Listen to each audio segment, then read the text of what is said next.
Hi, my name is Kimmy Inch. Or professional dominatrix. I like motivational spanker. Professional kink and BDSM expert. Of kink, somatic therapy, and how we can transmute pain into pleasure. Are there any commonalities of what men find more kinky versus what women do? I have to say, How do you define kink?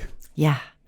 So how do we look at things that are really surface, like dirty talk, like spanking, like role play, and how it can actually not only be an erotic, fun thing that could be pleasurable for me and my partner, but it actually could benefit us somehow. We can bring that outside of the bedroom, into our work, into our friendships, into society. When it comes to attraction or maintaining desire, are there differences between men and women that you find that are more common? You know, when it comes to like on a biological level,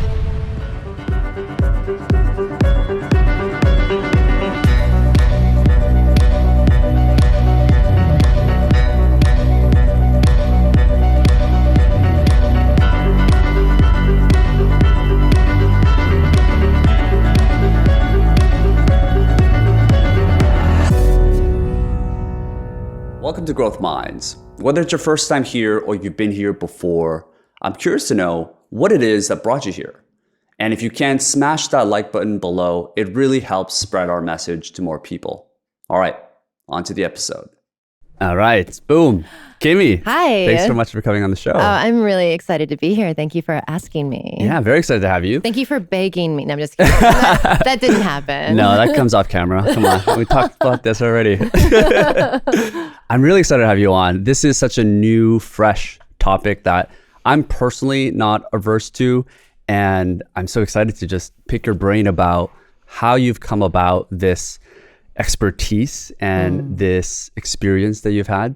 How did you first get started? And would it be right to call it like on your website at least, it was the BDSM lifestyle, you're a somatic therapist, core energetic practitioner. Yes. Where did this all start and originate from? It's funny you say that because I tell people it really started when I was 10 years old. 10 years old? Yes, Whoa. and I'll explain. So I was watching an R-rated movie with my mom called Basic Instinct. Okay. And in that movie, there's a lot of violently sexual scenes. And during one of those scenes, my mom turned to me and she looked at me and she said, "You should not be watching this."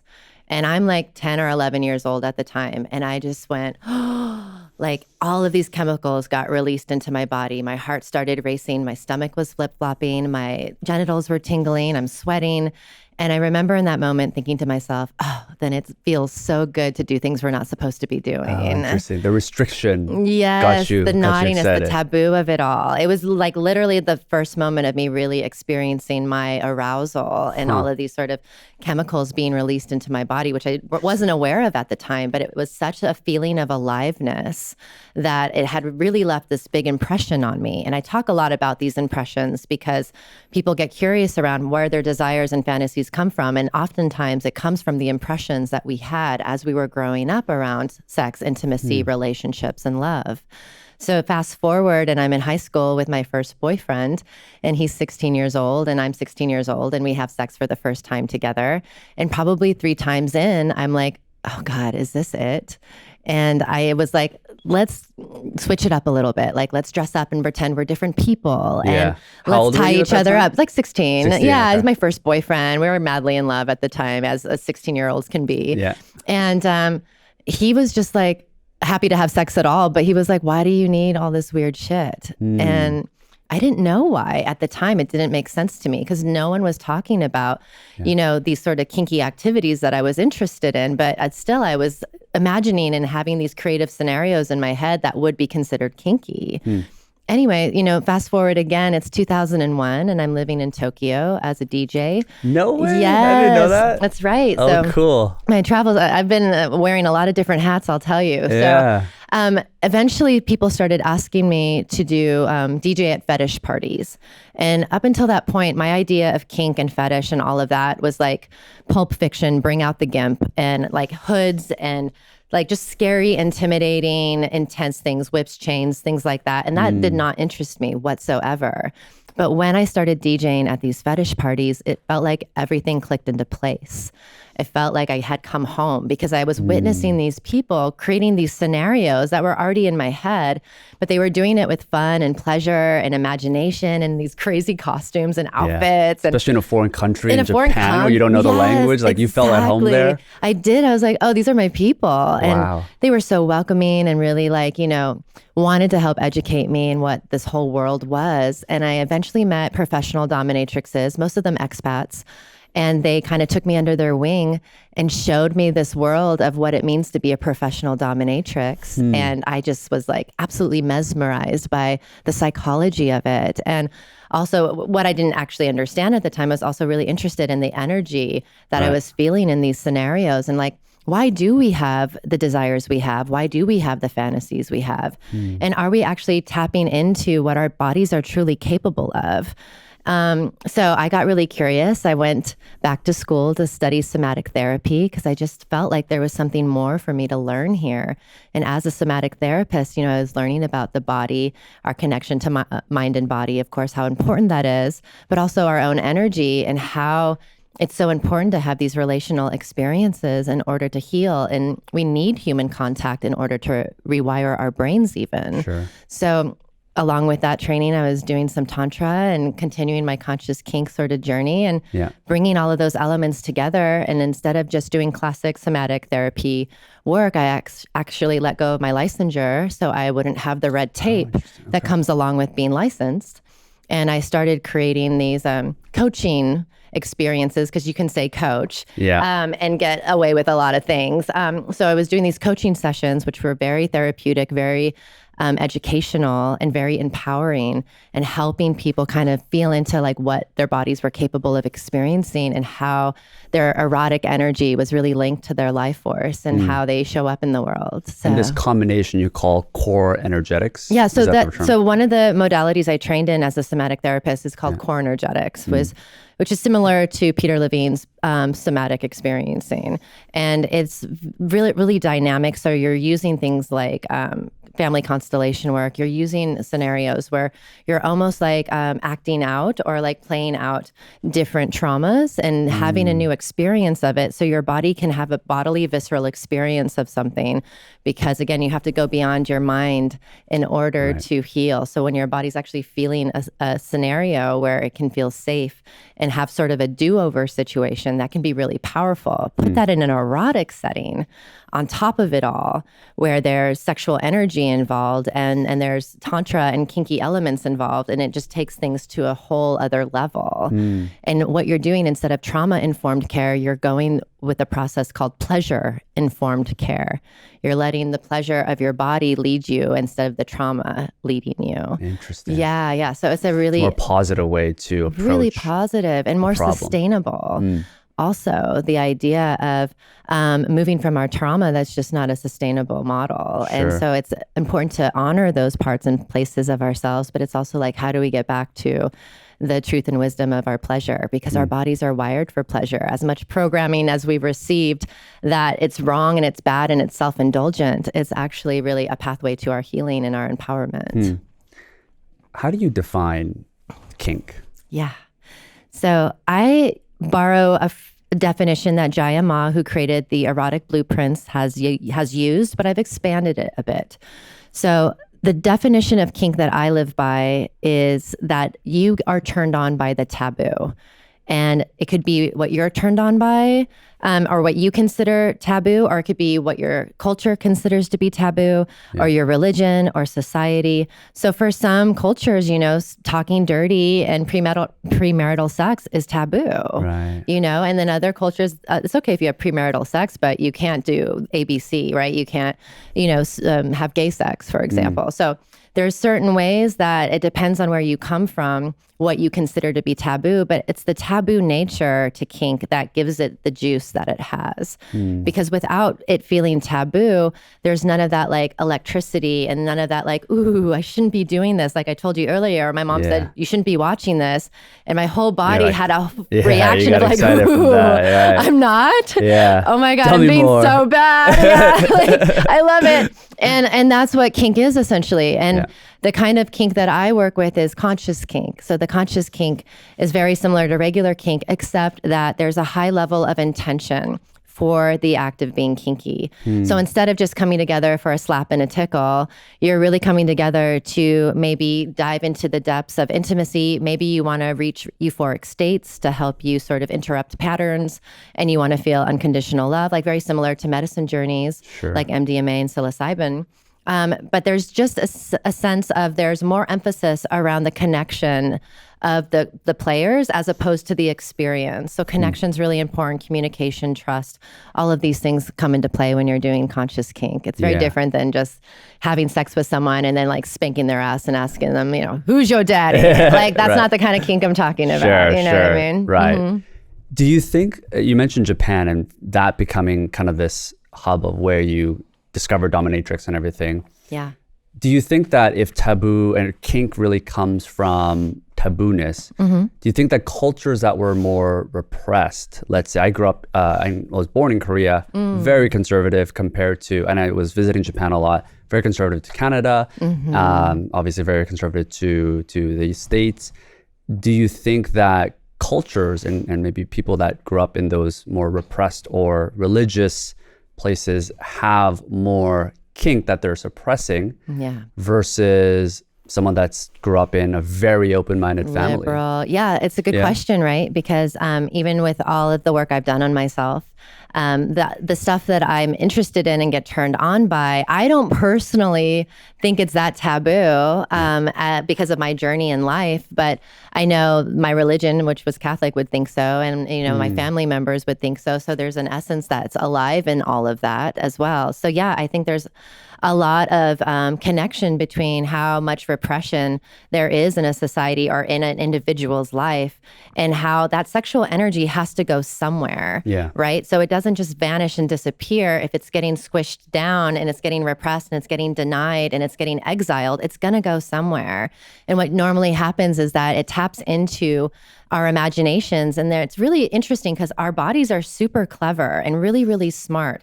And a lot of times the clients that I've worked with, when we've sort of picked apart their fantasies and their desires, we've kind of come to a lot of conclusions that a lot of the times we're always eroticizing the needs that were unmet as we were growing up as children. So it mostly goes back to childhood. A lot of it does because that's when our initial impressions were. Right. Yeah. Like there was this one client that I had, this woman who was an interior designer, and she hadn't had an orgasm in like maybe 15, 20 years. Wow.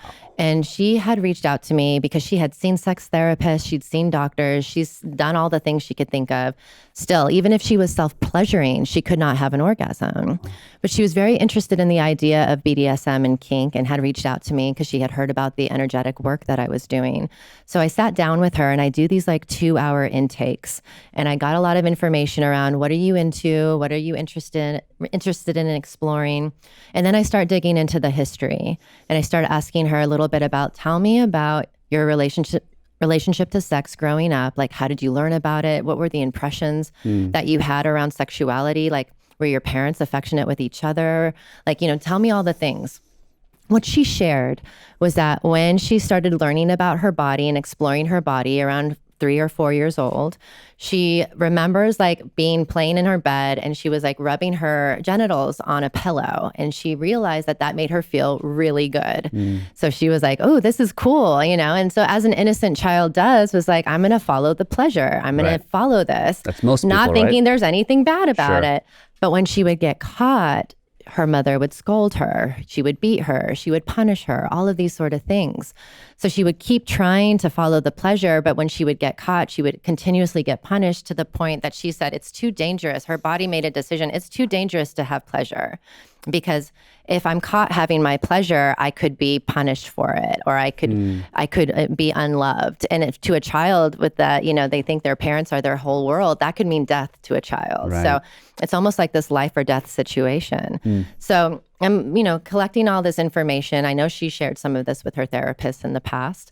But what I wanted to do was actually bring it into a scenario where she could actually play it out and have a different experience. Sure. So given the parameters of what we discussed, I created this scene for her. We're taking her through an experience where I'm leading her through her fantasy. I'm sort of dominating her. She's following. I'm tying her up. I'm doing sensation play. I'm doing impact play. And at one point near the end of the scene, I have her tied at the end of my 4-poster bed. And she's at the very edge of the bed, and I have both of her arms tied to each pole, and I have her knees, she's kneeling, I have each knee tied to each pole. So she's kind of like an X figure, just sitting at the edge of the bed. And I start shoving pillows between her legs. And she's like, I can see in her eyes, like, oh my God, what's going on? And because we hadn't discussed any of this. Right. I'm shoving pillows under her legs, and I tell her, I want you to ride those pillows, and I want you to have an orgasm. And she's like, okay. And so she's like kind of riding on the pillows. And I'm like, look me right in the eyes. And I want you to hear this. You are so beautiful. You deserve to have pleasure. Your body was made for pleasure. And I'm so sorry that someone told you the lies that they told you. You are worthy. You are enough. And she's riding the pillows and she's crying. Oh my God. And she's crying and she's shaking. Damn. And she starts having this full body orgasm, not really from the genitals, but from her heart and from her soul and like the depths of her beingness. And it was just a really powerful moment to have this like redo of a scenario that really kept her from what she really wanted in life. Literally from that day forward, she once again had access to her pleasure and her access to her orgasm. And that's no longer a problem anymore. Would you say for a lot of the clients that you help resolve that at the end of the day it comes down to you giving them permission to feel that the way they should? That they've been repressing for a while? It's so true. Permission is a big part of it. And it makes me sad because who the fuck am I to give anyone permission? But that's really kind of what it boils down to, that it's okay that you feel this way and that you're interested in this. And sometimes that's all that somebody needs to hear, and to trust that they are lovable and that they're valuable and that they're worthy and enough. And that they're not too much, and all of those stories that come along with being, you know, rejected and punished and things like that. So yeah, permission is a big part of the work that I do in my classes and my one-on-one work. It's like really like saying like, this is okay. Like you're not alone and you don't have to do this alone either. I'd be curious because before we dig into kind of the work that you do with clients, and I think people hear kink, BDSM, all of these things. And in today's society, it's so easy to judge because you see a TikTok headline or you see an Instagram post here and there. What do you think are the biggest and most common misconceptions that people have about who you are as a person and also the work that you do to serve others? Yeah, it's so funny. You know, people will reach out to me. I have a big following on TikTok and a decent size on Instagram, but people will reach out to me and like, I'm so surprised you're so nice. And I'm like, no, what did you expect? Like, I'm very nice. I'm like, you know, I'm a very kind, like loving person. Because I don't walk around like thinking I own the world and everyone in it. But it's really interesting what sort of stories people make up around kink and BDSM, but rightly so, because if you look at the media and you look at what's been on TV shows and in movies and things like that, you're going to see a lot of dysfunction and a lot of abuse and a lot of unconsensual acts and a lot of violence that is disguised to being kinky and erotic. And that's really confusing for people to understand. So being able to like really like rewire that part of our brains to be like, this is all consensual and is actually agreed upon and it's sought after, it being beneficial not only for the players in the room, but for the world at whole. Like I don't do anything in an erotic setting that I think actually might not serve the world as a whole. Sure. So it could be anything from like, you know, kink is violent and abuse, and that our bodies don't know the difference between violence and kink, which is incorrect. And our bodies do understand if we're having a lot of trust, safety, communication, and things like that. It's a very different experience than when you were, you know, 5 years old getting spanked because you know, did something bad, as opposed to being consensually doing that as adults in an erotic punishment. Your body registers the sensations very differently. But yeah, also people, when they hear I'm a dominatrix, their head goes to like oh, a woman who wears head to toe leather and likes to abuse men for a living. Cool, Right. you know? Right. All the porn that they probably watch has also influenced them, right? Oh my gosh, absolutely. Instead of this idea of like, well, as a dominatrix, I don't really use that term. I use erotic leader. That's a term that I've coined, and I teach people how to be erotic leaders. And as an erotic leader, my focus is really on the principles of erotic leadership, which is presence, accountability, creativity, surrender, heart, collaboration. I could go on, but it's really like keeping those ideas in mind, holding space and giving someone an opportunity to really fully be expressed. Yeah. And so it better serves them and their higher good. Like that's kind of what I do in those spaces. And that's what I want to teach people how to do in their lives. Powerful. Yeah. I want to get into some of the juicy stuff, which is, well, for people that, let's say you're a couple and you have been together for maybe a year, 2 years, 3 years. Right. Sometimes marriage for 30 years. And they hear you and they want to spice up their sex life, but maybe this is a world that they're not versed in, right? They don't really know where to start. What is a good place to start for someone that, they've just had regular sex, normal sex, and they're happy, but they want to spice things up, but they hear that dominatrix maybe seems too intimidating for some people. Sure. Yeah, that's a big leap, right? It is a big leap. Or they just don't really know where to start. Yeah. So what is like a safer or avenue to get people into that door path? I love that you're asking this because I'm all about baby steps, you know, because it's so easy to get kind of swept up in the excitement of newness and novelty. But it can also can almost traumatize people if they're not really going at the pace that their body needs them to go. And that can cause a lot of issues moving forward. So, when I think about being interested in what else, like you're in this long-term relationship and you're like, what else is there, babe? Like I encourage people to really talk and communicate about the what else, what's more. I, in fact, encourage people to actually create a date with their partner to be like, hey, I would love to have an experience where we're going to sit down and we're going to talk about our desires and we're going to talk about possibilities and we're going to have like a conversation about these things and like actually setting the intention of like exploring like what else is there for us and is there a way that we can kind of come together and agree upon what that journey could look like. So really being intentional around creating a conversation around this.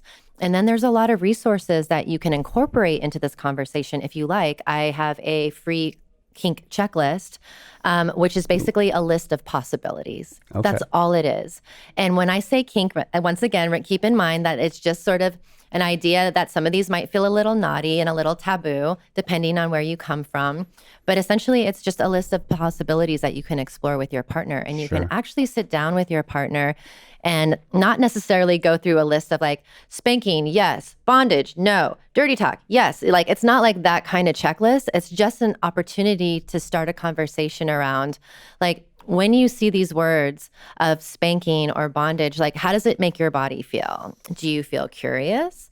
Do you feel terrified? Let's have a conversation about it. Like let's start there and notice what's the information that's coming from our bodies. Yeah. Because I might be I'm curious about that. And my partner might be like, that sounds awful. Then I would say, listen, I looked on this kink checklist. I'm a fuck yes to spanking, but Sean, you're saying you're not. I am not. Yeah, let's say we were like, if we were to be that couple, right? You're like, actually, he's like, that's incorrect, ma'am. And I would even go as far as saying like, well, I would like to share what my vision of spanking could look like, because maybe the vision you have is completely different than mine.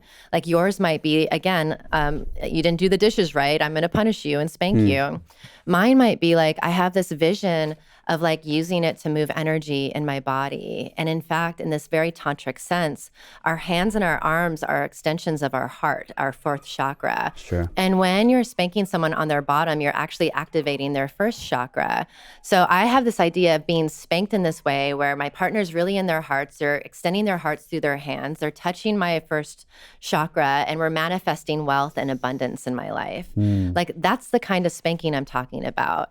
Given that new information And is there a curiosity around maybe exploring that with me, not as a way of punishing me or causing me pain, but as a way of helping me open and call in more of what I want in life? Sure. Right. And then that partner might be like, oh, that's a total reframe of what I thought spanking was. My idea of spanking is not the same as yours. Right. And these are just like the tip of the iceberg of how deep these conversations can go.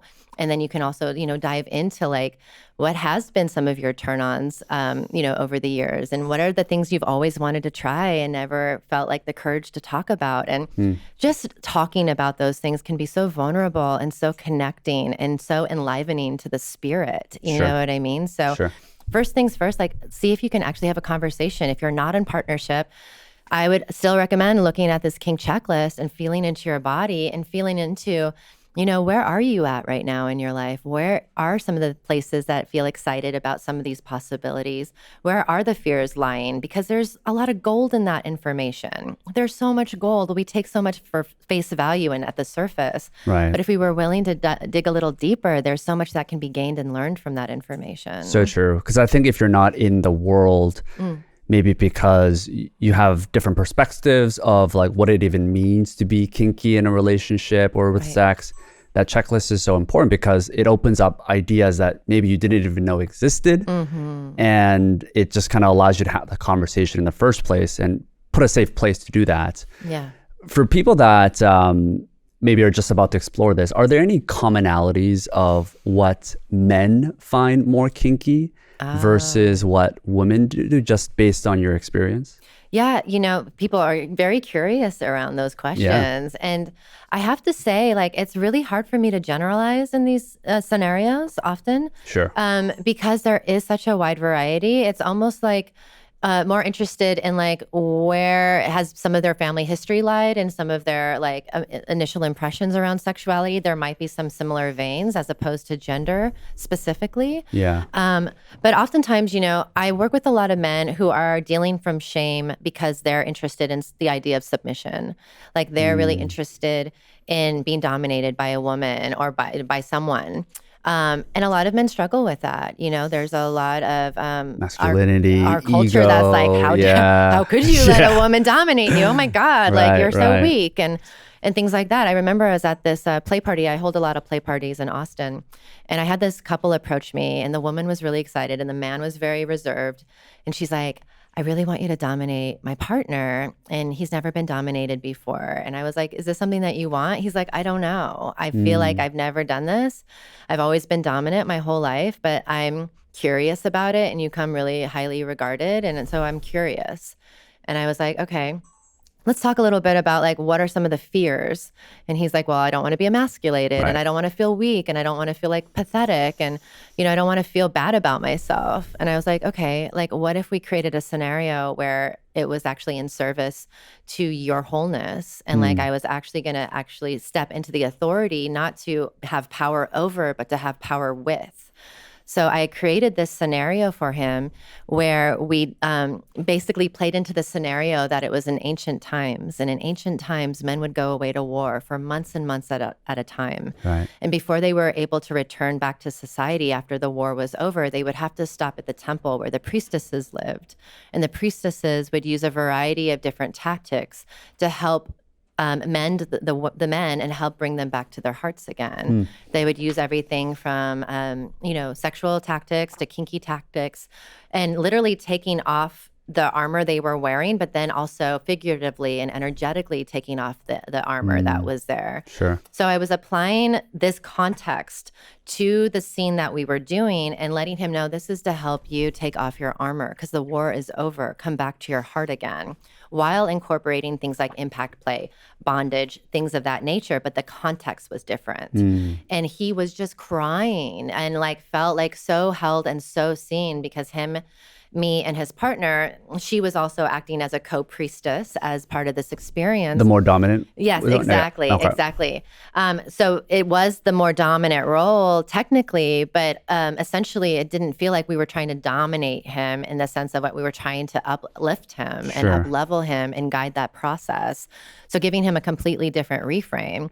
But, even if a man wanted to be specifically power over and dominated by another person. I mean, I think that just creates a lot of balance in life, because so often these men are at the head of their companies. They're CEOs. They have Fortune 500 companies, or they're in powerful positions, or they're the breadwinners in their own household. And sometimes the body and the spirit just wants some balance, and they actually want to like let go and not be responsible for anything. It feels fairly natural to want harmony in your own energetic system. You know what I mean? Yeah. You use the word that I resonated more, because I think a lot of men, when they hear being dominated, it kind of immediately sets that ego trigger along, right? Totally. I'm not gonna be dominated. Yeah. I would never be dominated. No way. And I'm like, yeah, but you want you want to dominate your partner, but it's okay for her to be submissive to you, but you would never be submissive. Do you know what kind of energy you're sort of relaying to the energy field at whole? Yeah. You have a judgment over submission. You have a judgment around surrender. So you're going to, in fact, your partner who you want to surrender to you, but you're going to actually have this thing that you're holding unconsciously that you look down on her for it. So what is it about this idea of surrender that's so terrifying to you? Because the person who's in surrender is actually the one in power. Like, it's so easy to give. It's really hard to receive. Right. That's the scary place to be. That's the exposed place to be, you know? It's so true. And what happens from your experience for, let's say, a heterosexual man-woman relationship where the man has been more dominant and the woman has been more submissive?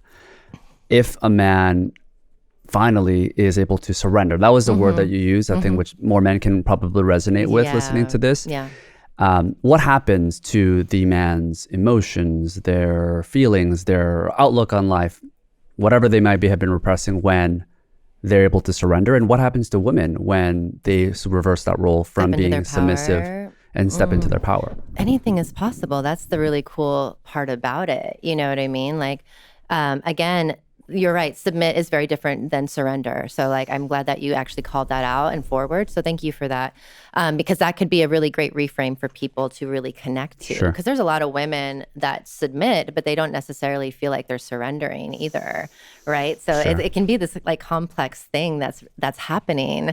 But what can happen to someone, what I've noticed is that the further along people are on their sexual and erotic journeys and healing and things like that, I've noticed the less fixed they are in how they flow with it.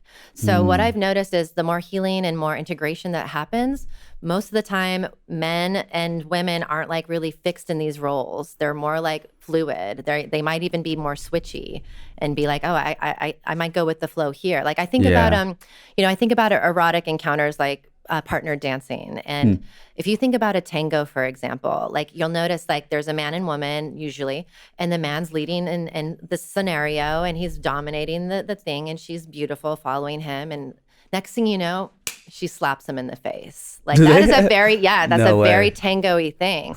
She'll slap him in the face and be like, hey, I'm here. You know, and then he'll be like, all right, get over here, you know? Right. And there's this moment of like having a little bit of a power struggle and having a moment of that. So the more evolved you are in an erotic sense, you're not necessarily fixated on like, I must be dominant and you must be submissive the entire thing. It's just a dance. It's just like a flow of energy. Yeah. And not like getting so tied into this idea it's supposed to look a certain way. So I think it's really important to remember our evolution is just like very fluid and it can look a lot of different ways for people. But if you're able to kind of fall into something that's the opposite of what you're used to, like you mentioned, men being in their surrender and women being in their power, you'll notice it's the same side of the same coin, like at the end of the day. And it's just like really being connected to the fullness of what life can look like, your full humanity, and not playing small in this limited way that you've been playing in. Yeah, I mean, when I think about attraction, it's always that, I mean, it could be a person, it could be a city you want to live in, it could be a job. It's always that push-pull relationship. It's never one or the other. Right. And it's that dance that you mentioned where you can keep that spark alive using the balance of the push and pull. And for people that are in these relationships that want to continue to maintain that desire, that attraction, what are some of the tools that you recommend? And I guess first off, I should mention, I think the first common thing that a lot of people in relationships do when maybe the they're ready to go to that next level is to bring in a third partner. It could be a threesome. It could be going to swing clubs or maybe seeing like a tantric coach or whatever it might be. Do you recommend that, or do you recommend fixing, or not, maybe fixing is a bad word, but maybe flaming that desire between the two people first before you bring in a third partner, if that's even what you want to do? Yeah, I think it's a really good question, because kind of what your question is lending itself to is this idea of polarity and how those sort of opposites attract, that magnetism that happens. But if it's too polarized and it pushes people away, then there's no connection. But if it's too polarized, it also could cause conflict, right? Sure. So it's that healthy amount of tension. And when I say tension, people get like, oh, tension's bad, isn't it? I'm like, no, tension is actually not bad if it's the right amount, that's perfect sweet spot of tension. You know, when you think about extremes, you're thinking about tension being really painful or there's zero indifference, right? And like there's also this middle ground that's really, really juicy. That's the sustainable place that like feels good for everyone involved. So when people are kind of looking to spice things up and looking at like ways of doing that, I think it can be really risky of looking at stuff outside of the relationship and outside of themselves in order to fix it. I get a little curious around, has there been any sort of ruptures within the relationship that need repair? Is there anything that's not being fully said? Because another way of killing eros and killing polarity is actually shape-shifting or people-pleasing and actually not really stepping into your fullness of who you are. And you're actually kind of adjusting and contracting yourself into being the perfect person for this relationship. But it's actually fucking killing the energy of the relationship. So getting curious a little bit around like, am I actually in my truth and in my fullness as an individual as part of this relationship? Right. Or is this ways that I actually leave parts of myself behind in order to have peace in this relationship? As a way to be in this relationship at all, I have to kind of cut parts of myself out, because that's not sustainable either. That's not going to help. So once you kind of get a little clearer around like what's actually in the present, what's happening now, and then move it from a place of like exploration from consciousness and from fullness, it's going to be a lot more fun with you and your partner. So I would just get curious, like, you know, it could be a quick fix to get that third person in, or, you know, go to that swinger party. That could be a fix for the moment, but it's probably not going to be a long-term cure. Yeah, it's an easy one to grab at, right? Exactly. So, you know, keeping those things in mind around like, like what is, what's at the core of things, and seeing if we can kind of meet there first and then move from that place. Yeah, I mean, we hear that a lot, where if you try to get into a relationship, but the place that you're at in life is trying to look for someone that can fill a hole that, you know, literally fill a hole that literally is missing in you. Yeah. And that kind of creates often like that anxious, avoidant attachment style relationship where one person is missing and they hope that this person can fill that hole. And obviously 1 + 1 should equal 3 in a relationship when you start. But I find myself, as I progress through relationships, that there's places that I didn't even realize that I had weaknesses in that are coming alive that maybe would never have been discovered if I didn't enter into a relationship. Beautiful. And it's a constant evolution, right? Totally. But I really like that point that you mentioned. Thank you for sharing that. That's really beautiful. You know, our relationships can hold so much growth for our evolution, which is so important. And when we think of our partners as the reparative parental figure, in a sense, there can be so much that can be gained there. Yeah. But you get curious around like, is this relationship going to be based on, you know, rewriting the past and like, you know, kind of fixing things that have happened in the past, or are we also going to live in our destinies as well? And if you can have a healthy balance of both, where it's not just like, you know, past work, but it's also future work, then you have a really solid relationship there. It's true. And you can extrapolate that to, you know, if you are tempted to get a third person in a relationship for, you know, a quick fix, you also have to realize, as you mentioned, that, you know, just like you can't be in a relationship unless you fix yourself and you're whole, you also have to make sure that the two of you are wholesome before you bring in someone else. So to go back to that, let's talk about the bedroom. Yes, I love talking about the bedroom. Me too. So you're in the bedroom and you are presented with a lot of tools that maybe a lot of people aren't aware of. I want to talk about dirty talk for a second. Okay. I'm not the best dirty talker, I'm going to be honest. You have a really but great voice for it. Thank So we got to you. work on that. We do. Yeah. We do. What are some of the big no-nos when it comes to dirty talk that might turn a partner off or that just isn't? Because I think, oh, this is repetitive. Or I think, oh, I feel kind of silly doing this. Sure. But yeah, talk to me a little bit about those things. Okay. Well, I will say, as with most things erotic and sexual and kinky, etc., that springing it on your partner out of nowhere is probably the worst idea ever. I know people want to be spontaneous and I know people want to like, you know, be in the moment. And I think it is so important to still have this foundation around what truly does turn you and your partner on. So you have some guidelines on how to use language to benefit both of your experiences.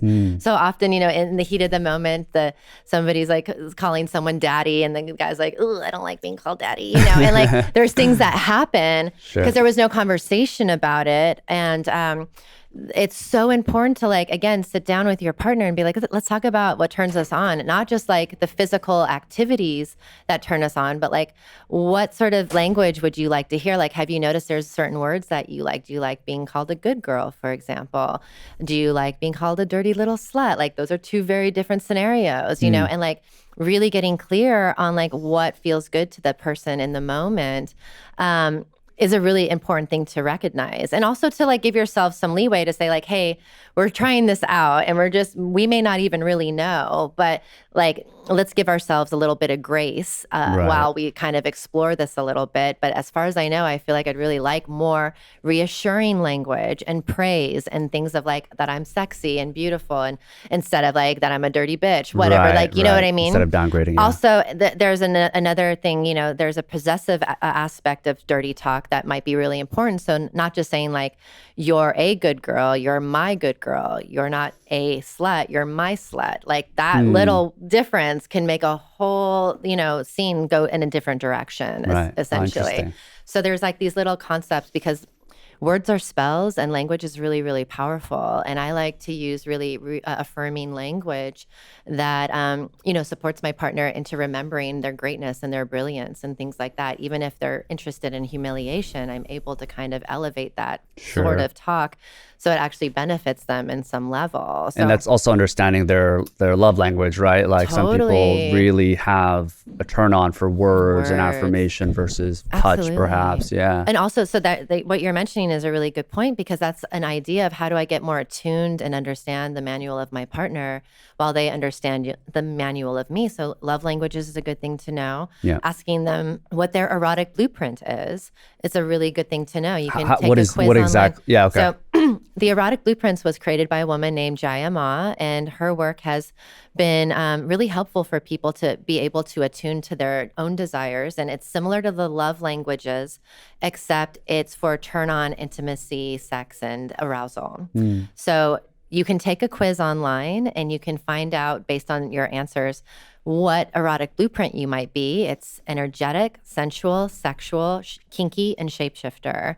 But each of those 5 blueprints have a different way of getting turned on. But if you know your partner's energetic blueprint, it could be good information on how to navigate getting them turned on based on that blueprint. That's powerful. Yeah. Yeah. It's like a framework. If your partner's like a sexual, for example, they test high as a sexual, dirty talk like, I want to fuck you, take off your clothes, suck my dick. Like really direct and really straightforward sexually based language is going to like light them up, but it's not going to do the same for an energetic. An energetic might get scared and want to run away. Interesting. And an energetic might be like, I'm really safe. No, you're safe. I'm here with you. Let's look in each other's eyes. Take a deep breath with me. Tell me what you're feeling right now. And like that language might be more about depth and slowness and a noticing of the body. That might get an energetic, like revving to go, you know? So see how different those two are? Yeah. So that could be really helpful for people to understand like, who is my partner and who am I? You mentioned sexual, energetic. Yes. Sensual. Kinky, and shapeshifter. And shapeshifter. Yes. Okay. Oh, wow, interesting. Got it. Yeah. Off the top of your head, any idea what that might be for you? I don't know what a shapeshifter exactly is. Yeah, so a shapeshifter has sort of like all the blueprints in one and tends to be highly erotically intelligent and tends to have a lot of intelligence in the bedroom and is very easily attuned with their partners, but they also love a lot of variety. So they want to switch it up constantly. They're really good at meeting the needs of their partners without any problem whatsoever, but they are rarely ever feeling that they get met and filled up. So there's the shadows and the lights of each blueprint, actually. Yeah. So, yeah. I don't know, actually. I'm going to take the quiz, though. Let's take the quiz. I'm Get gonna, back to me. I'm going I'm to text you. I'm going to get some curious. tips from you. I like it. I bet you're like a mix of kinky and energetic, actually. Oh, okay. Yeah, because I feel like kinkies are very, forget about the whole spanking thing, but kinkies are very creative and they're really quick and clever and sharp as well. So, so they are really high on creativity, imagination, and yeah, they're really good connectors as well. Well, speaking of that, Yes. when it comes to role play, Yes. what We're talking about all my favorite things, basically. all the things I don't know about. So this is great. What Yeah. questions do we ask our partners when we want to get into role play? I love the question about role play because oftentimes people are thinking about a few things like, you know, a teacher student, boss employee, like Yeah, there's like these the kind of typical classic porn ones, yeah, doctor, yeah. nurse, like there's these sort of classic scenarios. But when you think about role play, it could also be a way of infusing polarity, right? Because you can think about what are the opposites of something. For example, in Tantra, there's something called atavism, which is a way of kind of playing with these dynamics, these polar dynamics in an erotic setting where it could be, instead of dominant submissive, it could be artist and muse. Like I'm going to be the creator and you're going to be the inspiration. It could be tiger antelope. Like, what would it mean if we brought out our primal aspects of our beingness and we brought out our animalistic parts of us? I'm going to hunt you and you're going to be my prey. Like, how would that actually inspire us in the bedroom? Or it could be sun and moon. Like, what would it mean if you were the void and I was the essence of everything? Like, you know, you can be really poetic with these ideas and think about, like, instead of just putting on a bunch of costumes and pretending to be different people, which is also fucking awesome and super fun because it's nice to take a break from ourselves and be someone else for a while. But you're tapping into archetypes. And when you have an idea of like tapping into different archetypes, then you actually understand that I'm not just this like one-dimensional human being. I actually have a symphony of different personalities within myself in the most healthiest way possible. Like I'm not talking about it in a disorder. I'm talking about like I'm a complex human being with a lot of layers. What if we were to bring these other parts of me online that don't always get a lot of attention in my 9-to-5 job? Like, what if there is some polar opposites of who you are in your work life that you could actually play out in your erotic life that could be really fulfilling for you and your partner? So you could get really creative around this and play with it so much more than just, you know, putting on a doctor's uniform or something like that. Yeah, the key one is like you're not trying to escape from who you are. You're exploring the different possibilities of who you could be and kind of letting those imaginations run wild. That could be, so that's the thing that we're talking about today, Sean, is like, how do we look at things that are really surface, like dirty talk, like spanking, like role play? These are the topics that we just brought up during this conversation. And what we're doing is we're diving beneath the surface of what those things are and how it can actually not only be an erotic, fun thing that could be pleasurable for me and my partner, but it actually could benefit us somehow in a higher level sense. And if we bring that into consciousness, then we can bring that outside of the bedroom. We can actually bring more of that energy into our work, into our friendships, into society. And bringing that fullness, I mean, that's magnetic. Like people love being around people who are in their fullness, you know, and in their unlimited possibility. Like that's the people that are the most successful even. Yeah, talk to me about that because I think people see the work in the bedroom between partners and they think just more immediate, which is sexual pleasure, and maybe it's an enhancement in the relationship between two people.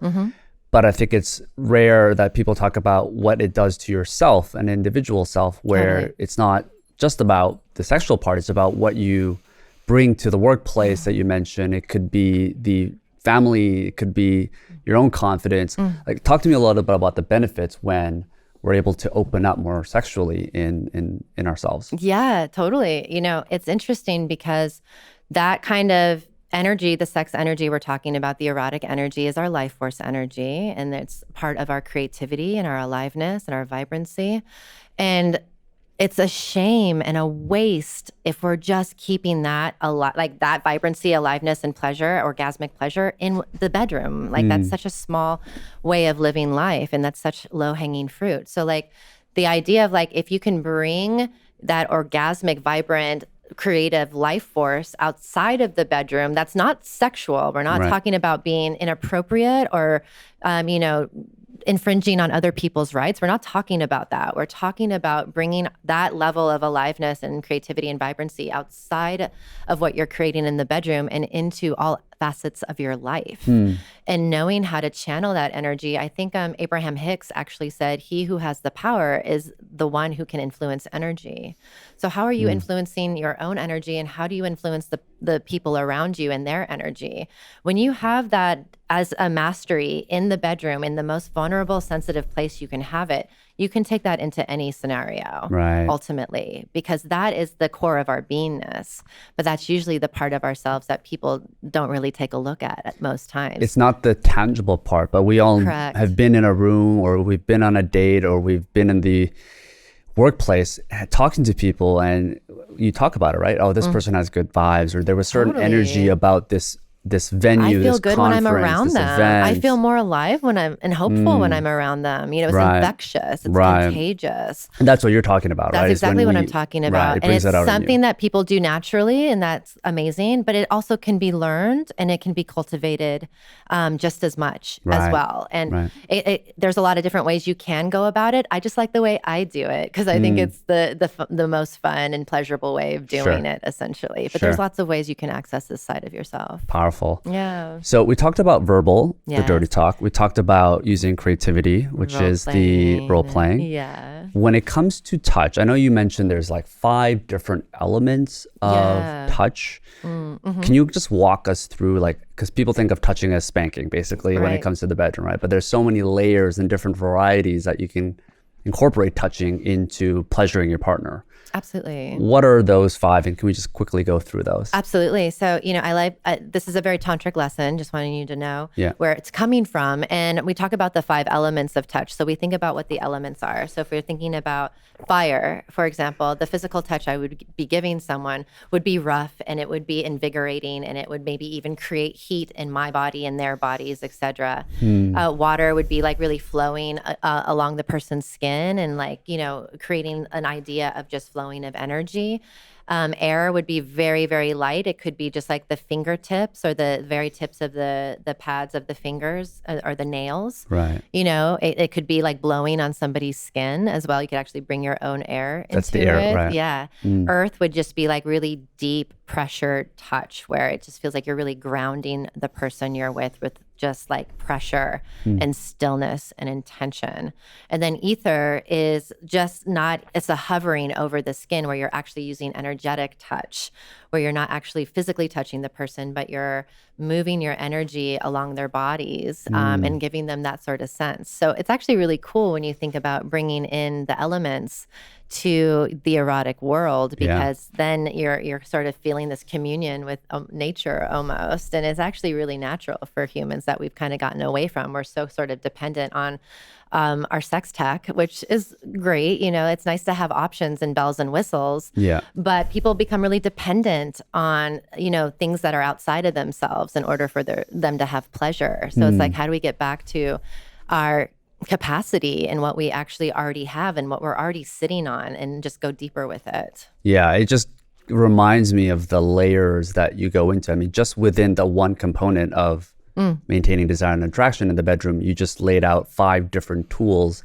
that people can use. Most people think about, okay, so you do foreplay and then you penetrate, and that's kind of it, that's right? it, right. And then maybe within foreplay, you use certain tongue movements, and that's kind of Totally. the vast of their knowledge based on what we've been educated on. Yes. But it's like, anyone can tie someone else up. Anyone can spank another person. But if you can really get into someone's head, if you can get into somebody's heart, like that's a completely different penetration, right? So like we went through these elements of touch, but it's also like, how do I touch your mind with my voice? Like, how do I touch your emotions, with my energy? Like, how do I move you with the other parts of my beingness? You know what I mean? Sure. And like expand even bigger, because it's just infinite, the possibilities, Sean, of like how an erotic scenario can look like. And our genitals may never make an appearance the whole time. You know what I mean? Like, I'm just turned on by life. And I feel that like wanting to be penetrated by all that life offers and the abundance of life even, and like bringing that into everything that I do. And when I'm working with people, I'm like, how do I penetrate their heart? Like, how do I get into their hearts? Not like, how do I turn them on? There's these different ways of kind of playing with that feels just a lot more juicier and a lot more resonant with me. Sure. And you claim yourself as a sapiosexual, which I am as well. Yes. Isn't it so good? Yeah. I mean, you do need some intellectual conversations. You need to be able to rile the emotions. I don't know how common that is for girls versus guys, which kind of brings me to my next question is, when it comes to attraction or maintaining desire, are there differences between men and women that you find that are more common? When it comes to like on a biological level, there is a way that men are, leading more with what their sense of sight says, like what's happening Visuals. visually. Right. Exactly. And for women, it's really about resources and also how the person makes them feel. So it may not be as dependent on physicality as men. There's also, in the erotic sense, when we're thinking about turning people on, there might be a way that if you're a man, you might be leaning more towards being turned on in a visual way, as women are more auditory. And want to actually have descriptive language and actually feel like it's being described to them in certain ways. So like the dirty talk in that sense would be very different. So dirty talk is great. If you're a man listening to this, dirty talk for women is usually a really great way to go. Of course, get consent, just like everything else. Sure. But most times, that's really what women are longing for, is to feel like that it doesn't have to result to this physicality, that there actually can be an emotional component to their eroticism, so that they can like kind of open into their fullness. And it doesn't have to be even when when you're in person, right? It could be exactly different. You don't have to be in the same room, in the same city. Like, it's just the possibilities are so big in that sense. So so in that way, playing with those strengths and weaknesses is a really fun way of playing it. But also opening up your partner's conditioning as well. So like in the erotic blueprints, a lot of men test as sexuals. Now, are they actual sexuals, or did they just like learn everything that they know about sex from porn? Right. You're not going to see a lot of energetic porn where they're just eye gazing and like playing with energy. Like that's not the kind of porn that's available on Pornhub. I haven't seen it yet anyway. So men are sort of conditioned and programmed to look at sex in a certain sense. And just like women are through their fairy tale, like, sort of movies that they're watching. So it's good to also kind of push the edges of that as well, and kind of expand into other areas of turn on and exploration, so that you're not just necessarily staying in these places that you're programmed to be in the beginning. Yeah, very insightful, Kimmy. Final question for you. Okay. With the work that you're doing. Yes, I will spank you. Gosh, I've been waiting for you to ask me this question. Off camera. That's subscribe to my OnlyFans. With the work that you're doing now in terms of serving others, what's the impact that you want to have for others listening? I just want to remind people of what's possible. Like, I've been able to witness in my own life and in others just how expansive and life affirming it is to actually know that you have your own internal medicine, that you actually don't necessarily need anything outside of yourself to have everything that you want. And that is, to me, the most important thing, because I feel like the powers that be do not want us to know this. They don't want us to really have the sense that we are designed for pleasure and our bodies were made for pleasure, and that we are worthy and deserving of it just because we breathe, not because of what we do for others, but because we exist. So for me, like, that's my biggest impact, is just reminding people of the truth and reminding them who they are and what's possible. Well, I appreciate it, Kimmy. Thank you. Thank you so much for coming on the show. Thanks for having me here.